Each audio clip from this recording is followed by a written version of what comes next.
Yesterday, Sayadaw explained about Kaya-Kaya-Nupassi. And in Kaya-Kaya-Nupassi, there is Kaya-Nupassana. Kaya-Nupassana means observing repeatedly on the object that is arising at the present moment. And Kaya-Nupassana consists of factors: Viriya, effort, Sati, mindfulness, Samadhi, concentration, and Panya, wisdom. So when one is noting on the object repeatedly, one needs the factors of Viriya, Sati, Samadhi, and Panya, effort, mindfulness, concentration, and wisdom.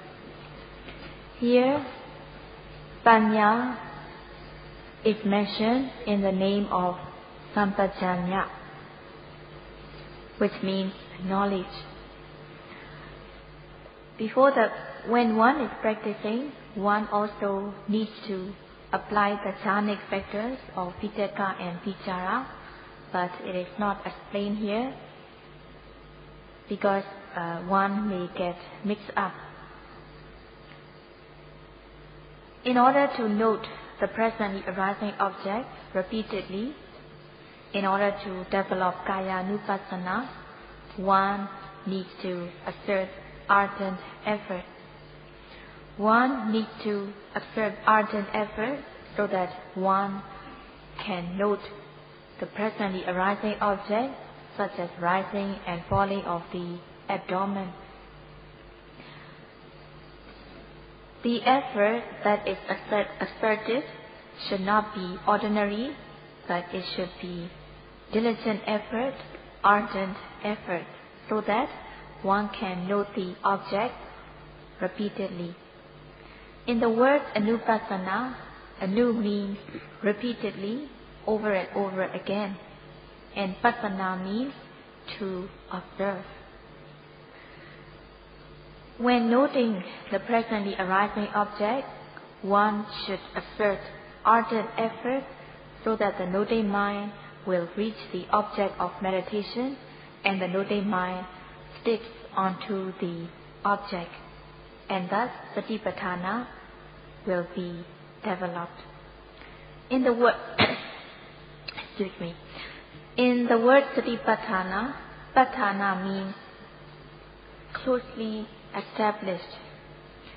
The noting mind should sink into the object in momentum, and also the mindfulness should cover the whole object. So mindfulness should not be partially on the object, but the mindfulness should cover and spread onto the whole object. In order to do so, one needs strong effort. One should exert strong effort, ardent effort, so that the noting mind, the mindfulness, covers, spreads out the whole object, and one needs to exert effort so that the noting mind will reach the object of meditation. The noting mind will stick onto the object. So Viriya is also one of the factors of Anupassana, and also Sati, mindfulness. When the noting mind sticks onto the object, mindfulness will develop, and thus it is also one of the factors of Anupassana. And also, when Sati is mentioned, Samadhi, concentration, is automatically involved. So in the Pali, it is said as Satima. Satima means the person who possesses mindfulness. But when it is said Satima, Samadhi, concentration, is automatically involved. When the noting mind sticks onto the object, the mind pierces into the object, the noting mind enters the object, pierces into the object, and it is called samatha. or in other words, samadhi, concentration. When concentration develops, the mind will not be agitated by raga, lust. The mind will be calm and collected. The mind will not be agitated by dosa, anger. The mind will be calm and collected. And also this samadhi is also one of the factors of Anupasana. So when viriya sati samadhi, when effort, mindfulness and concentration become strong, the noting mind will fall calm and collected on the object. When the mind falls on stiffness, yogi comes to know stiffness. When the noting mind falls on tension, yogi comes to know the nature of tension. So in order to know the true nature, the true characteristic of the object, one needs to be mindful of these bodily actions at the moment they arise, and the noting mind should fall onto the object so that yogi comes to know the true nature, the true characteristic. Knowing the true nature, knowing the true characteristic is panya, knowledge, and this panya, knowledge, is also one of the factors of Anupasana. What is special here is, when defining Satipatthana, Panya is mentioned as Sampajana and also Sampajanya. Sampajanya or Sampajanya here means knowledge. And this knowledge is also one of the factors of Anupasana.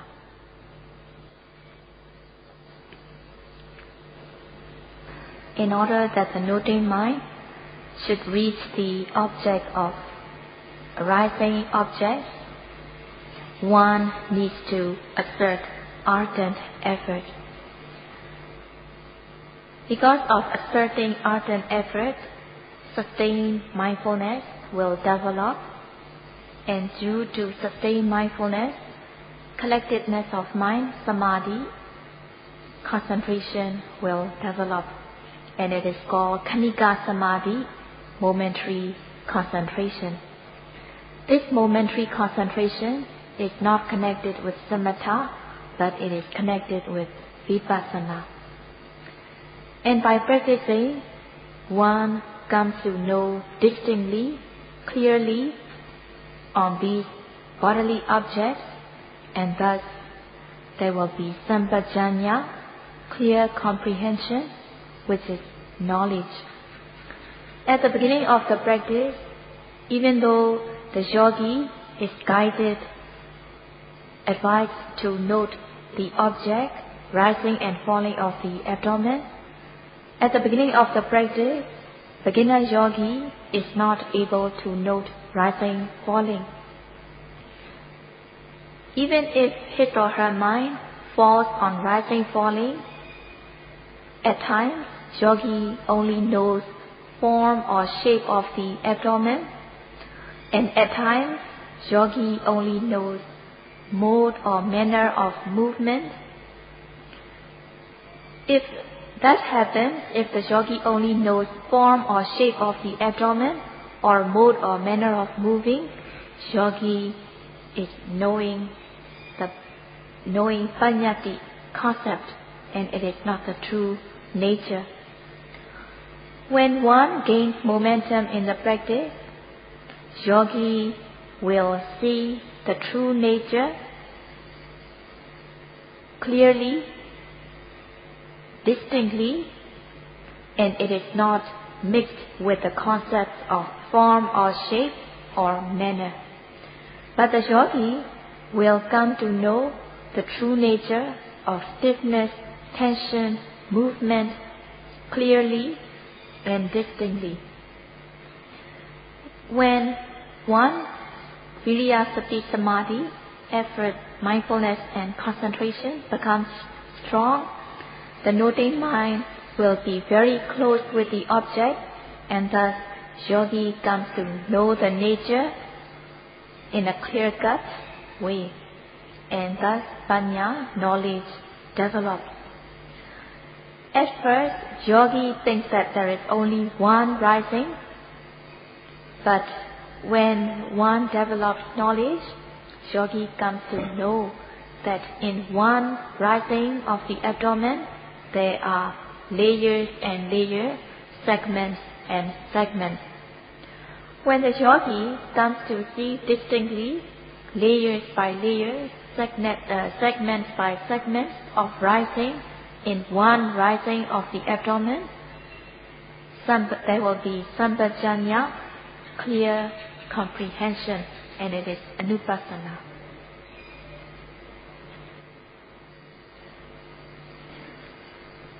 In order to know clearly, distinctly, the noting mind should be close to the object of meditation. If the mind is close, one will know clearly. When the noting mind is closer, one will know more clearly. And when the mind is at the closest to the object of meditation, one will know most clearly. Saraji gives an example of a row of termites. When a person takes a look at a row of termites from a distance, the person will only see a line, and she will not be clear whether it is a stick, a branch, or a rope. So the person may think that it is a rope or a branch, but when the person goes closer to take a look, the person sees something moving, and the person comes to know that it is not a rope, it is not a branch. At first, the person sees it as a line, which is a concept, but when the person goes closer, the person sees that some things are moving. So the person knows that it is not a rope, it is not a branch.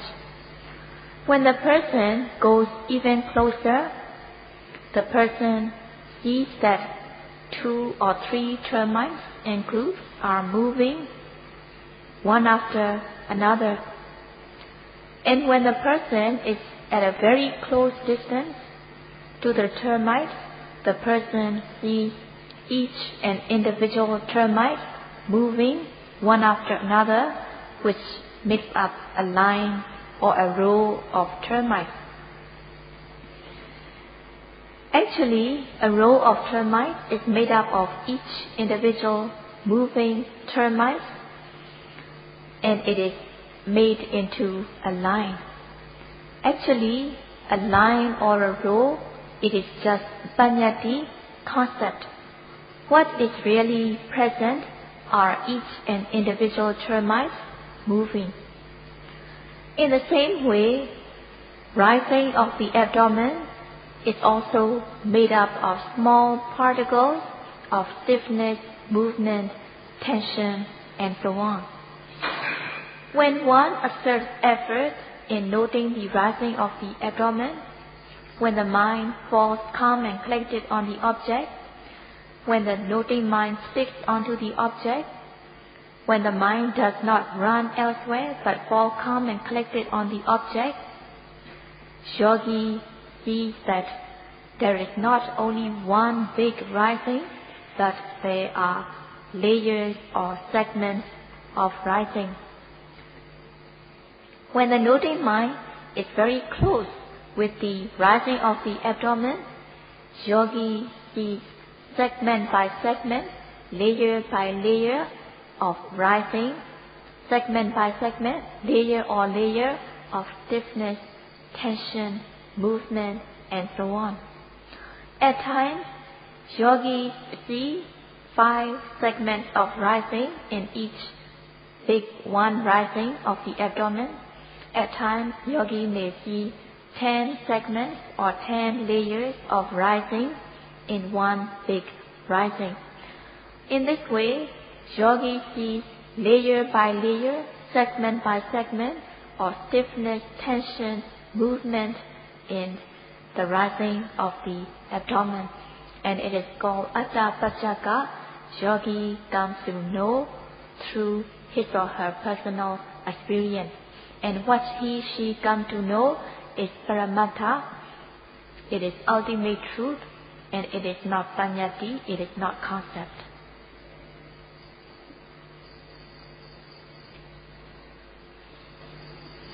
And also, one should be noting this way on other bodily objects, so that Khanika Samadhi, momentary concentration, will become strong.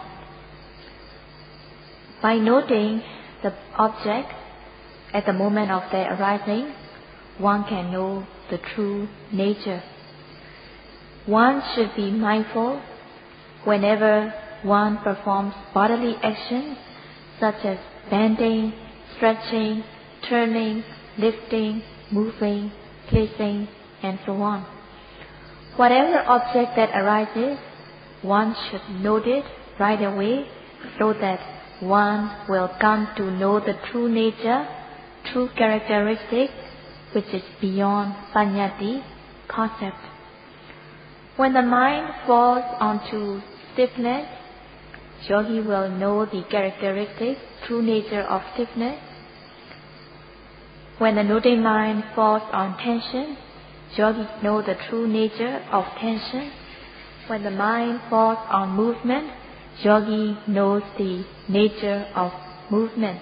And also the same with the natures of hardness, softness, warmth, heat, moisture, stickiness, cohesion, heaviness, lightness, and so on. So there are true nature involved in these objects, and one will see them only if one observes the object attentively. Saraji gives an example. In the food, there are various flavors. If one chews carefully, one will know the flavor such as sweetness, sourness, or spicy. If the food is spicy, it is very obvious.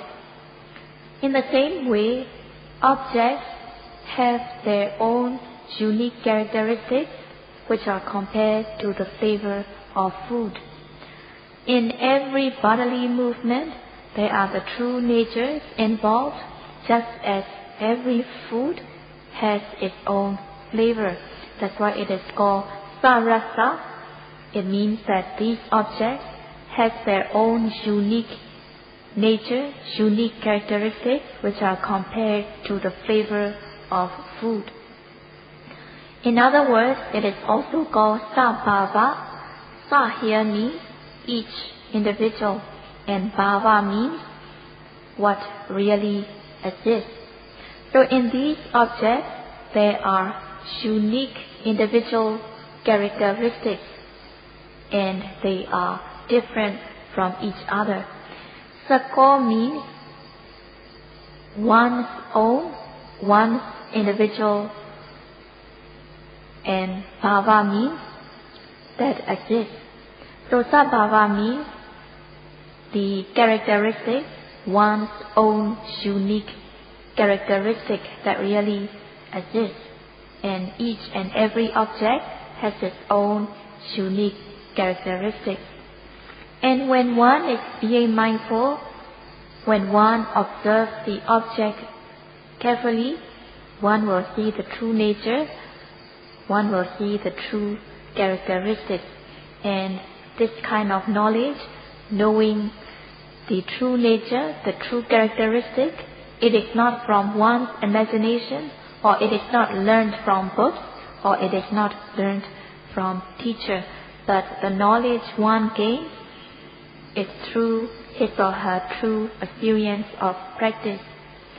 In order to know the true nature, true characteristics, one needs to have the factors of viriya, sati, and samadhi, effort, mindfulness, and concentration, so that yogis will know these characteristics this true nature clearly, one by one, segment by segment.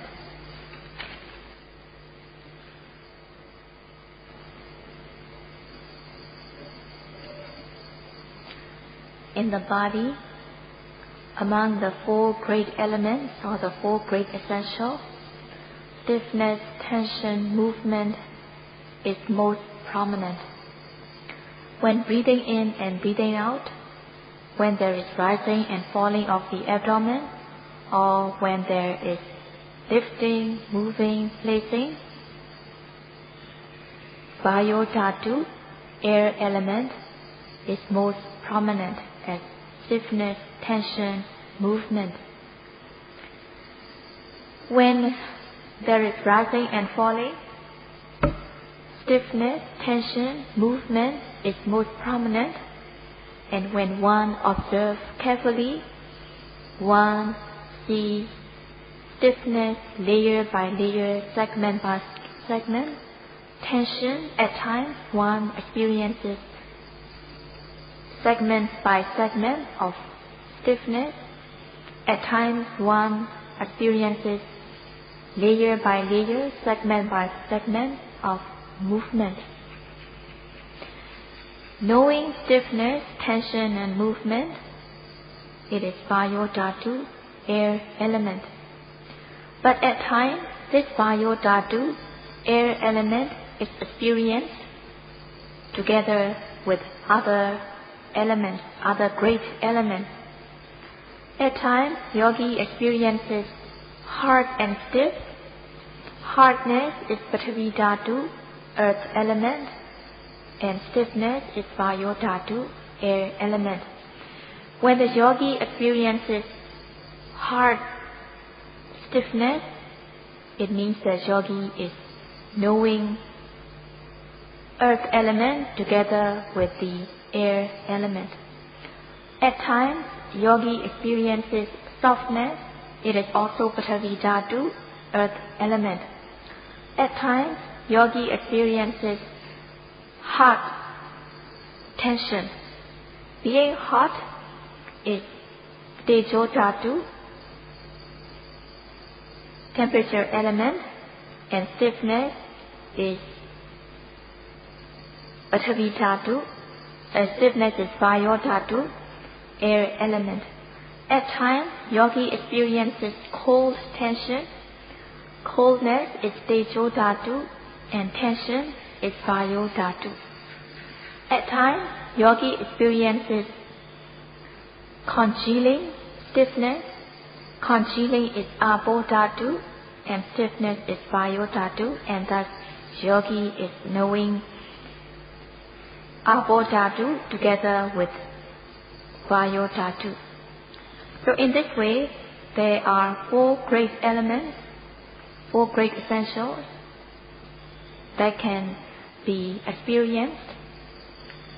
And among the four great essentials, among the four great elements, hardness, softness, roughness, heat, warmth, cold, stiffness, tension, relaxation can be tangible, it can be touched.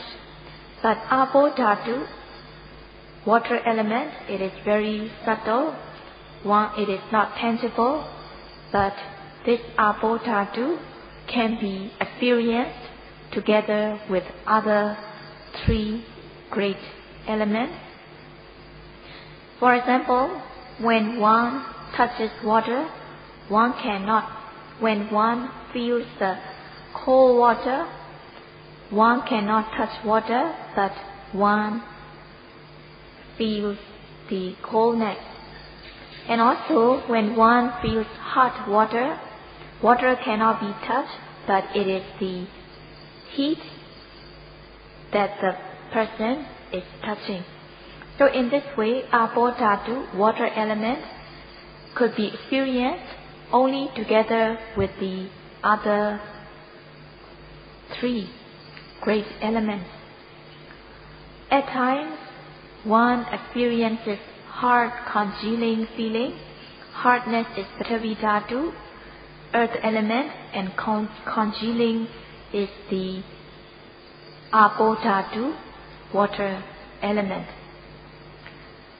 So water element cannot be experienced itself, but one can experience it together with any one of the other three.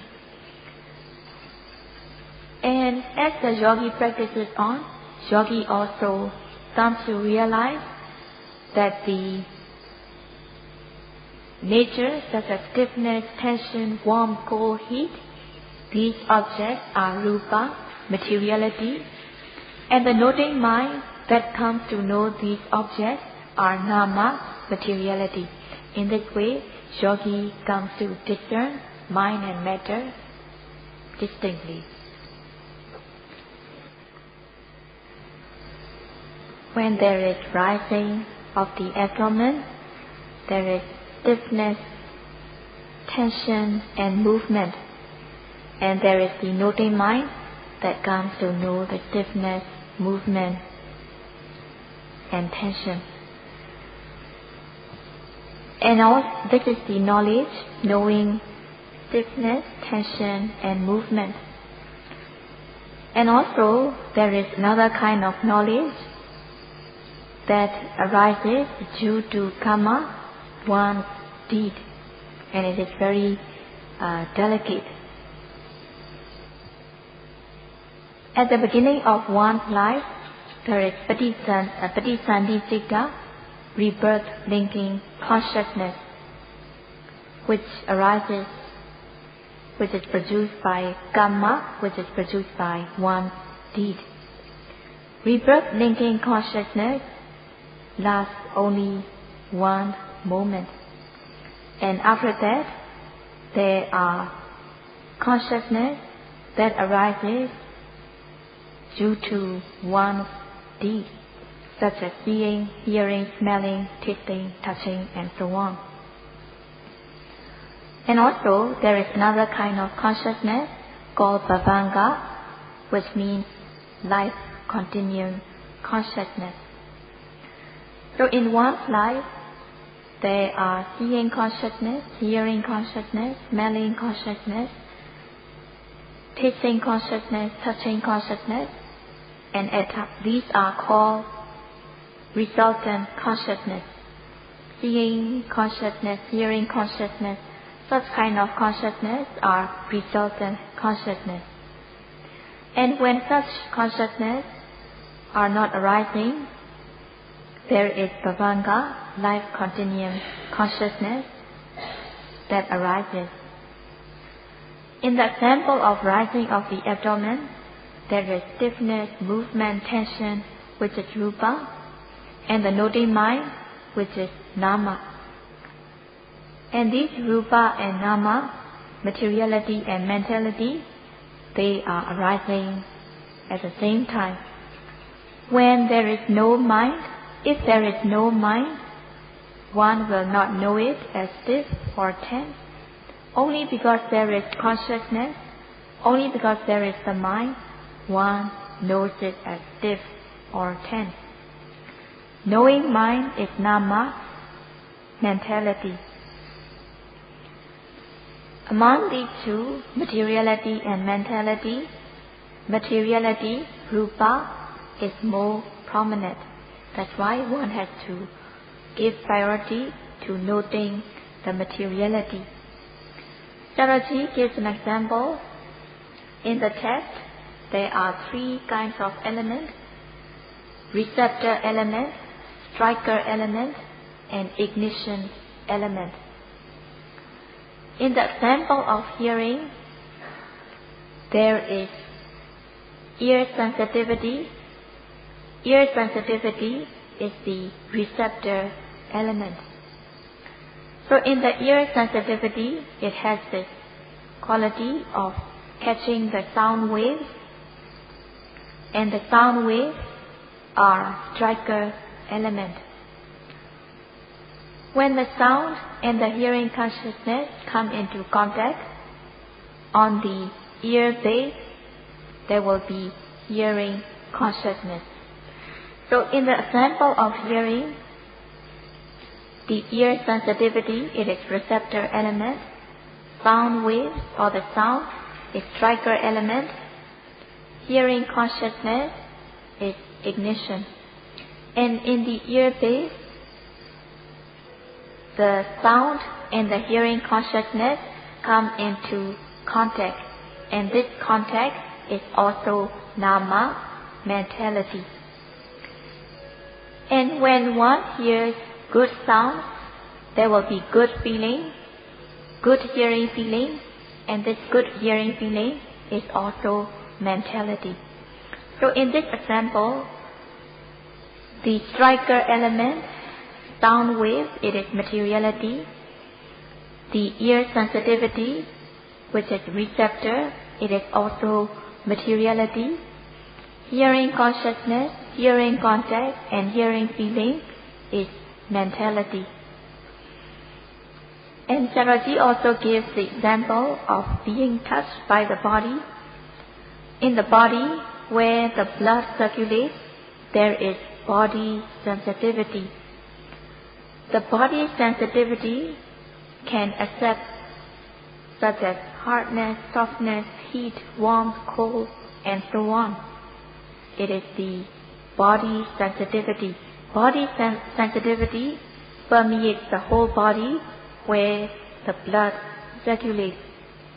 When one wants to feel hardness, stiffness, warmth, heat, or cold, one has to touch it with the part of one's body, and one will know as hard, stiff, warmth, heat, cold.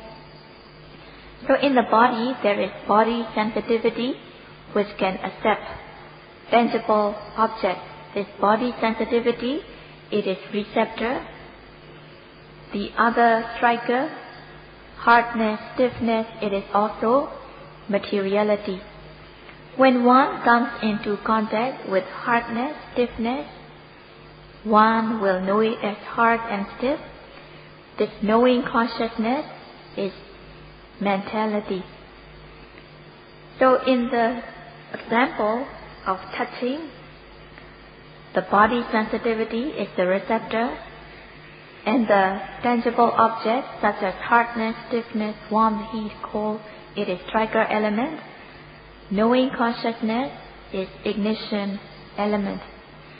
So in this case, the receptor and the striker are the materiality, and the ignition is the mentality. And one should be mindful so that one understands the mentality and materiality. In the example of hearing, there is receptor element, striker element, and ignition element. Because of the first two, receptor element and the striker element, the ignition element, hearing consciousness, takes place, and we call it hearing. When noting the object, hearing, one has to note it as hearing in a common language. When noting hearing, one should not be analyzing receptor, striker, or ignition, but one should observe it simply as hearing. Noting hearing, one should use common usage, hearing, and one should observe it as a whole. But as one notes hearing as a whole, at times one's mind may fall onto receptor element and one will know the receptor. At times, the noting mind may fall on striker element and one will come to know striker element. At times, one may fall onto ignition element. When the mind falls on ignition element, one will come to know ignition. Sayadaw gives an example. If one wants to take a look at a person, one should be face to face with the person's face. When looking at the person, one looks the face, the whole face. Even though one looks at the whole face, at times one's eye may fall onto his or her forehead, or at times one may see his or her nose or the lips. By seeing the whole face, by looking at the whole face, one will see the features on his or her face. Seeing the features of his or her face means the person sees the face. So in noting the object, one should note it as a whole, as hearing, and one should not be analyzing whether it is ignition or receptor or the striker. As one notes as a whole, in the common language hearing, one can discern receptor. At times one will see striker element, or at times one will know the ignition. And Saraji will continue to explain the next day. Sadhu, sadhu.